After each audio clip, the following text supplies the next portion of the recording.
Mika le capybara vivait heureux dans un zoo de Londres. Il aimait se baigner dans son bassin, manger des fruits et des légumes, et se faire caresser par les visiteurs. Un jour, il entendit à la radio que le prince Charles allait être couronné roi d'Angleterre. Mika fut très curieux de voir ce spectacle. Il décida de s'échapper du zoo pour se rendre à Westminster Abbey, où la cérémonie aurait lieu.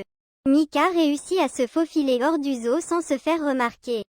Il marcha dans les rues de Londres, en admirant les monuments et les magasins. Il croisa des gens qui le regardaient avec étonnement ou amusement. Certains lui souriaient, d'autres lui prenaient des photos. Mika se sentait comme une star. Il arriva enfin devant Westminster Abbey, où il y avait une foule immense. Mika se glissa entre les jambes des spectateurs pour se rapprocher de l'entrée de l'abbaye. Il vit passer des voitures officielles avec des drapeaux et des fleurs.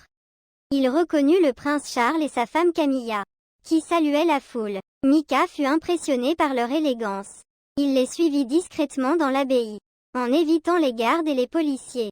Mika se faufila dans l'abbaye et trouva une place près de l'autel. Il vit le prince Charles s'agenouiller devant l'archevêque de Canterbury, qui lui posa une couronne sur la tête. Mika entendit les cloches sonner et les gens applaudir. Il vit le nouveau roi se lever et s'asseoir sur le trône, avec Camilla à ses côtés. Mika fut ému par ce moment historique.